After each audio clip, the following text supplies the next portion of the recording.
이사야 61장 1절로 11절입니다. 교독해서 읽겠습니다. 주 여호와의 영이 내게 내리셨으니 이는 여호와께서 내게 기름을 부으사 가난한 자에게 아름다운 소식을 전하게 하려 하심이라. 나를 보내사 마음이 상한 자를 고치며 포로된 자에게 자유를, 갇힌 자에게 노임을 선포하며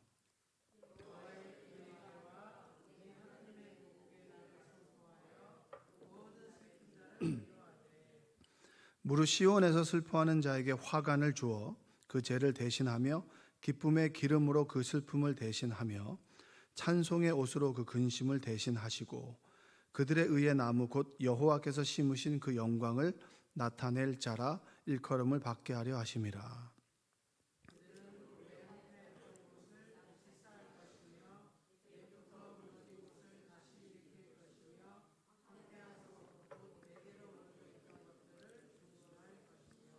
외인은 서서 너희 양떼를 칠 것이요 이방 사람은 너희 농부와 포도원 지기가 될 것이나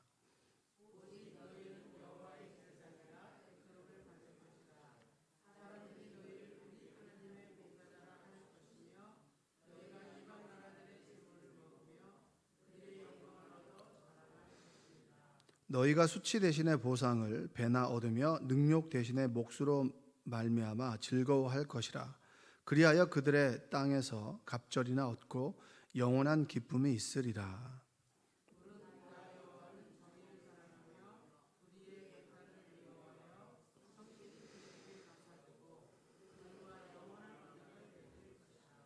그들의 자손을 문나라 가운데에 그들의 후손을 만민 가운데 알리리니 무릇 이를 보는 자가 그들은 여호와께 복받은 자손이라 인정하리라.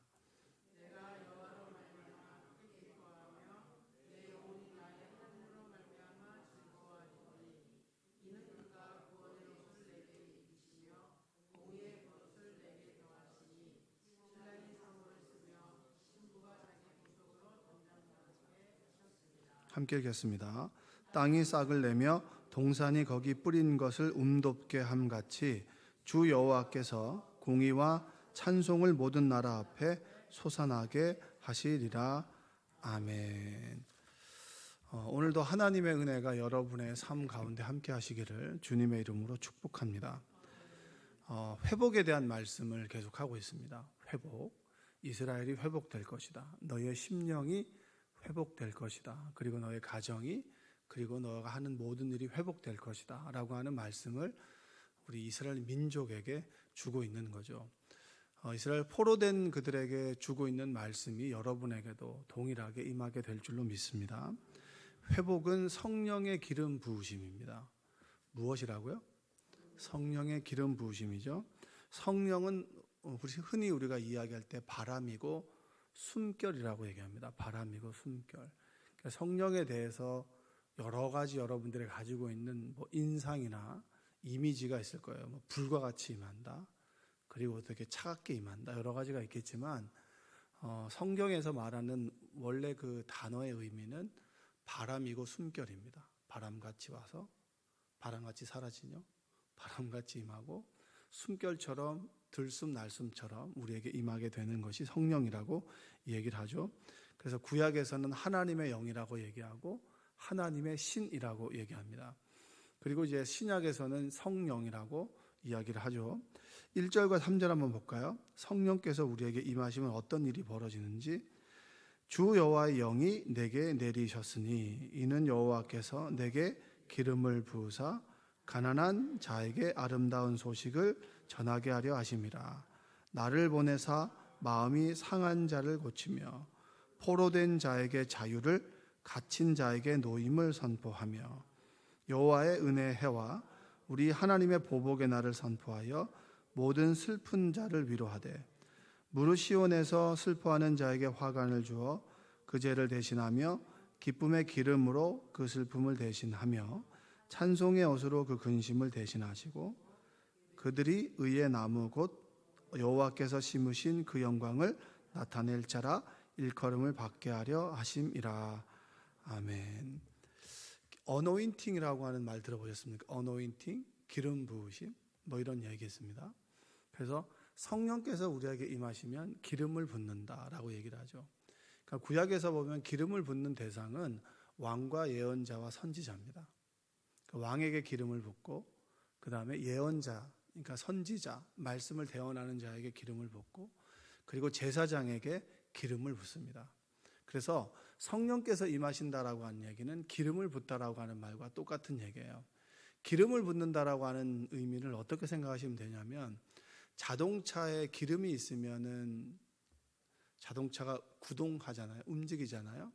그리고 자동차에 기름이 없으면 어떻게 되나요? 자동차가 움직이질 않잖아요. 여러분 그 자전거 탈 때 예전에 보면 구니스 같은 거 이런 거 바르잖아요. 기름칠 한다 그러죠. 그럼 페달이 이렇게 되게 뻑뻑하게 돌아가다가 기름칠을 하면 어떻게 됩니까? 부드럽게 돌아가잖아요. 그러니까 우리 삶 속에서 성령께서 우리에게 임한다라고 했을 때 뭔가 내가 멈춰있던 삶 속에서 구동되는 삶으로 바뀌어지는 거. 좌절과 절망의 삶에서 소망과 기쁨의 삶으로 바뀌어지는 것을 기름 붓는다라고 이런 의미로 상징적인 의미로 이야기를 하는 거예요. 성령께서 우리 안에 임하면 뭔가 내가 절망과 좌절 가운데 살아왔다가 성전에 올까 말까 예배를 드릴까 말까 했는데 이전에 오는 그 순간에 찬송을 하고 기도하고 말씀을 듣는데 뭔가 내가 상황은 변하지 않지만 내 마음이 기쁘게 변하게 되는 거. 이게 기름칠을 한다라는 뜻입니다. 성령께서 우리 안에 임하면 성령께서 우리 안에 기름 부음이 임하게 되는 거예요. 기름 부음의 역사가 여러분 가운데 있기를 주님의 이름으로 축복합니다. 일상적이고 상징적인 개념이 아니라 아주 일상적인 것이죠. 여러분 예수님을 믿기 전과 후가 뭔가 달라졌죠? 달라지지 않았으면 여러분 예수님을 믿지 않는 거죠. 어떻게 예수님을 믿는데 변화되지 않겠습니까? 여러분이 정말 좋은 친구를 만났을 때 친구를 만나기 전과 후와 여러분의 마음의 상태가 변합니까? 변하지 않습니까? 변하죠. 그렇죠? 근데 어떻게 하나님을 만났는데 여러분이 변하지 않을 수가 있어요? 변하지 않는다라고 하는 건 모르거나 자신의 변화를 모르거나 그분을 만났지 않았거나 그 둘 중에 하나지. 만났는데 변하지 않는다. 그 사람은 대단한 기적이에요. 변하지 않는 사람도 기적인 거죠. 그리고 여러분 30년 동안 한결같은 포지션으로 그 신앙생활 하는 사람들 있잖아요. 변화되지 않고 기적 중에 기적인 거예요. 변화되지 않는데 교회를 나온다? 대단한 거예요. 모르긴 몰라도 변화의 때가 있겠죠. 뭔가가 필요했기 때문에 자석처럼 끌려 나오는 게 아니겠습니까? 메시아는 기름을 부었다는 뜻입니다. 메시아를 기다린다는 기름을 부었다는 뜻이고 메시아는 기름 부음을 받은 자입니다. 신약에서 오면 예수 다음에 뭐가 붙죠? 그리스도, 크리스토스라고 하는 말은 기름을 붓는다. 그러니까 예수 그리스도가 이름이 아니라 기름 부은 자 예수, 이렇게 예수 그리스도, 예수 메시아 이렇게 되는 겁니다. 그래서 우리가 예수 그리스도의 이름으로 기도드립니다. 예수라는 사람이 나의 구원자입니다. 예수라는 사람이 나에게 기름 부음을 부어주시는 분입니다. 이 분이 바로 예수 그리스도라는 뜻입니다. 그분께서 성령께서 우리 안에 임하시게 되면 성령께서 예수 그리스도께서 성령의 기름 부음을 통해서 변화되는 역사가 뭐냐면 가난한 자에게 뭐죠? 좋은 소식을 입니다. 가난한 자에게. 가난한 자라고 하는 말이 여러분 굉장히 좀 여러 가지 의미가 있잖아요. 경제적인 가난한 의미가 있을 수 있고 마음이 가난하다. 여러분 마음이 가난하다는 말을 쓰나요? 쓰지 않나요? 마음이 가난하다는 말은 그렇게 자주 쓰는 말은 아니에요. 내가 지금 마음이 좀 가난해. 이런 말을 씁니까? 잘 쓰는 말은 아니에요. 이런 말을 써요. 마음이 내가 좀 공허해. 이런 말은 좀 쓰잖아요. 내 마음이 곤고하다. 이런 말은 쓰긴 해도 내 마음이 좀 허해. 그러니까 마음이 허한 자에게 뭐죠? 좋은 소식을 준다는 거예요. 채움을 주신다는 거죠. 그리고 가난한 자에게 마음이 자아가 팽창되는 사람들 있잖아요. 잘난 척하는 사람들. 그러니까 별거 없는데 계속 이렇게 딸 자랑하고 남편 자랑하고 대화의 70, 80%가 남편 자식 얘기하는 사람들 있잖아요. 그런 사람들하고 대화하기 좋으세요? 좋으세요? 전 별로 그렇게 좋지는 않더라고요. 자기 얘기를 좀 했으면 좋겠는데 늘 남편 얘기하잖아요. 남편 얘기하고 자식 얘기하고, 자식이 뭐 서울대를 들어갔습니다. 박수 쳐줄 일이죠. 근데 자식이 본인은 아니잖아요. 그럼 내가 마음의 상태가 어떻고 내가 어떻다라고 하는 얘기를, 대화를 해야 되는데 남편 이야기, 아들 이야기 하고 끝나면 집에 가요. 그럼 공허하죠. 그렇죠? 자아가 팽창된 사람이 아니라 내 스스로 자아가 좀 작아져서 위로를 받고 싶은 사람들이, 마음이 가난한 사람들, 공허한 사람들, 그 사람들에게 기쁜 소식은 뭡니까? 채워짐이겠죠. 하나님께서 너와 함께 하신다. 슬퍼하지 말고 아파하지 마라. 하나님께서 너희가 위로가 되신다. 라고 하는 말이 바로 성령께서 우리 안에 임한다라고 하는 말입니다. 마음이 상한 자를 치유하고 감싸주신다. 마음이 상할 때 여러분 많이 있죠. 어떨 때 마음이 상합니까? 늘 우리가 누군가 비교할 때 마음이 상하지 않습니까? 그렇죠? 그리고 뛰어난 사람들하고 자꾸 우리를 비교하게 되잖아요. 여러분 정말 뛰어난 사람들 만나보셨어요? 천재가 있죠. 천재가 있습니다. 제 친구들을 만나면 제 친구들은 굉장히 뛰어나요. 뛰어난 사람들이 있어요.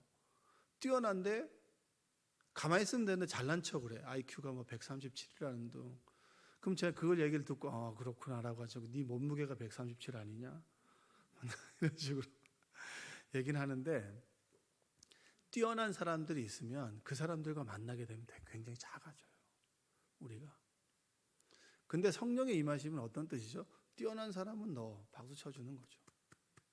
그래? 내가 평범해? 평범한 내 모습도 좋아. 왜냐? 세상은 평범한 사람에 의해서 유지되니까.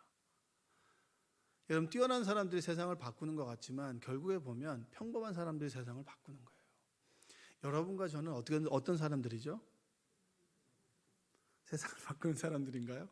평범한 사람들이잖아요. 그냥 평범한 사람들이 일상을 기쁨으로 살아간다. 주님과 함께 살아간다. 그 삶이 뭐예요? 위대한 삶이 되는 거죠.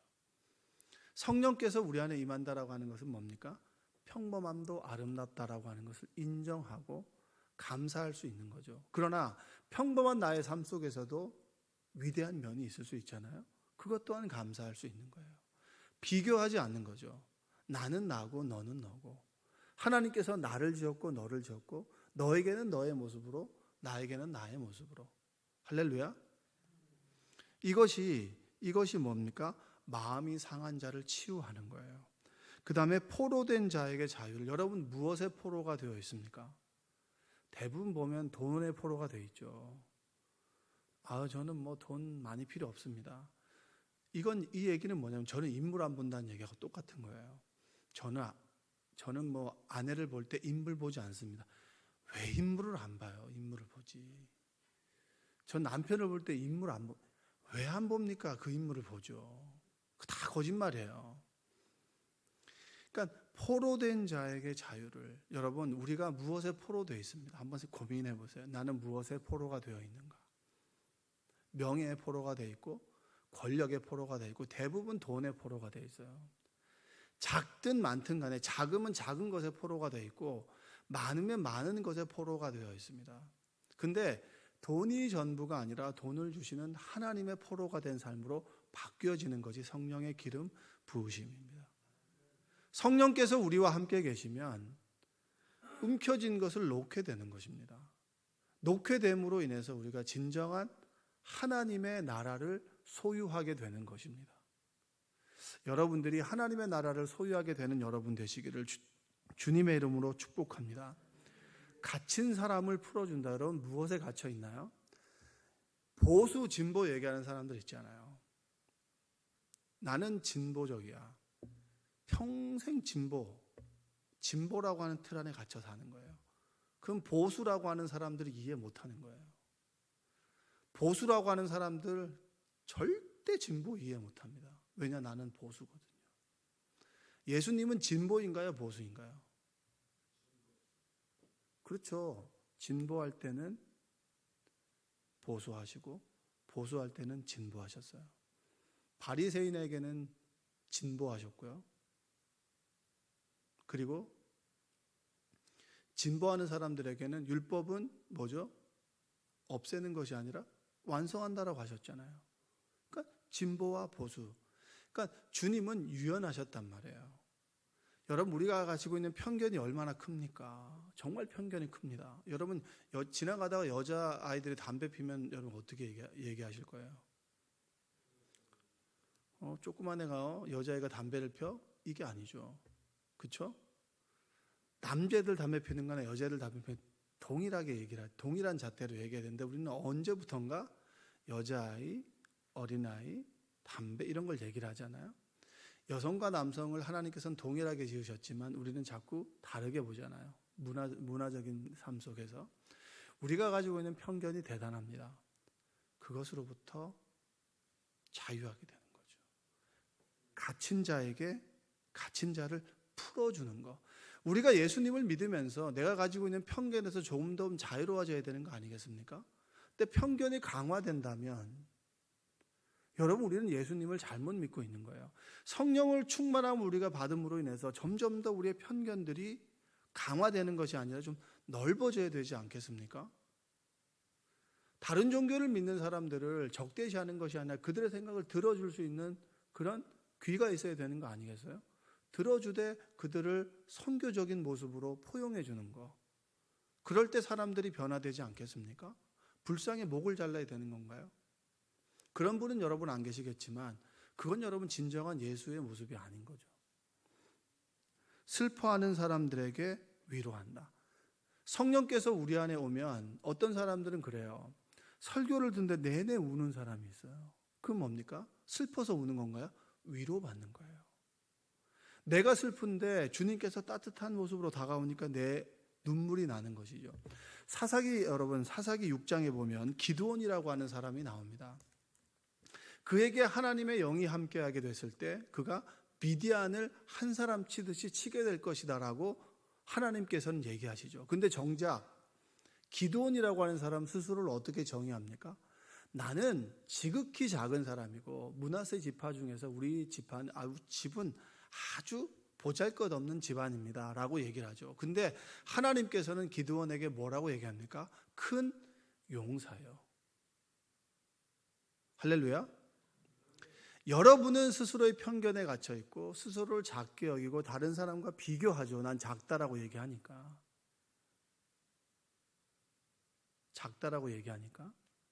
근데 하나님께서는 하나님께서 지으신 사랑하는 사람으로 보는 거예요. 근데 우리는 무언가에 갇혀 있고 묶여 있고 작아져 있고 늘 눌려 있는 삶이라고 하는 것입니다. 그것이 아니라 하나님께서는 큰 용사여라고 하고 그를 들어서 미디안을 공격하는 데 사용하는 기드온의 300용사로 하나님께서는 만들어 가시죠. 성령께서 우리 안에 임하게 됐을 때 우리는 끊임없이 변화되는 거예요. 날마다 변화되는 거예요. 한 번 성령의 충만함을 받게 되면 내가 A에서 B로 완전히 변하나요? 그렇지 않습니다. 그 말씀이 임함으로 성령께서 임함으로 서서히 우리가 변화되는 과정 속에 우리는 거하고 있고 그것이 성화라고 얘기하고 그것이 구원의 과정이라고 얘기하고 구원의 과정 가운데 여러분들이 있는 거예요. 그러면 그 구원의 과정 속에서 우리가 때로 죄 가운데 넘어질 수 있는 겁니까? 없는 겁니까?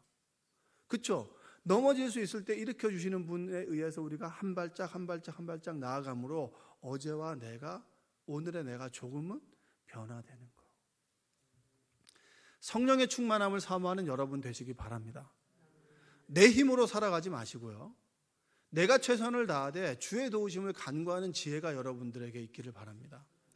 왜 기도하지 않습니까? 하나님을 모르기 때문이고 자신을 모르기 때문이죠. 여러분은 왜 예수님을 믿으십니까?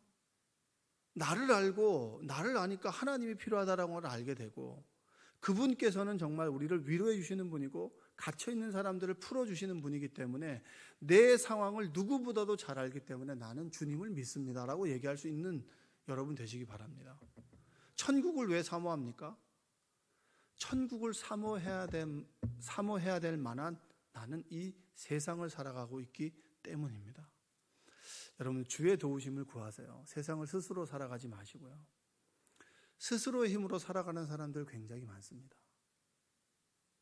스스로 살아간다라고 하는 얘기는 먼저 아세요? 하나님께서 모든 걸 해주신다는 얘기가 아니에요. 내 노력이 100이에요.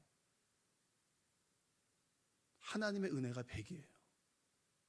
결과가 100이죠. 내 노력 또한 나중에 돌아보면 하나님의 은혜구나라고 고백하는 게 그리스도인입니다. 내가 아무것도 안 하고 입만 벌리고 있는 삶이 아닌 거예요. 내 노력을 최선을 다하고 100, 그리고 주의 도우심 100, 그래서 우리 인생이 100점이 되는 거예요. 여러분들이 성령의 도우심을 구하는 여러분 되시기 바랍니다.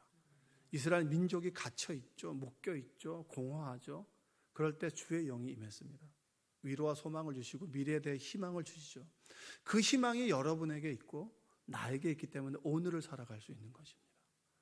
오늘 하루 좌절과 절망이 아니라 희망과 소망 가운데 살아가시기를 바랍니다. 여러분 아시죠? 끊임없이 세상은 무엇을 이야기합니까?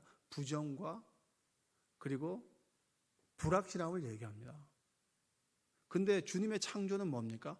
혼돈 가운데 질서잖아요. 그러면 세상은 끊임없이 혼란과 혼돈과 불확실함을 이야기할 때 내가 하나님을 믿는다라고 하는 건 뭐죠? 불확실함 속에 우리는 질서를 갖게 되시는 하나님과 동행하는 삶을 살아갈 때 우리에게는 희망과 소망이 생겨나는 거예요. 그게 주의 영이 임하면이에요. 여러분의 삶 속에 희망과 소망이 넘쳐나시길 바랍니다. 좌절과 절망 속에 살아갈지라도 주의 영이 임한다면 내가 주님으로 인해서 희망과 소망 가운데 살아가고 오늘 하루를 웃으며 살아갈 수 있는 힘과 그리고 능력이 여러분에게 임할 줄로 믿습니다. 기도하겠습니다. 사랑과 은혜가 풍성하신 아버지 하나님 감사합니다.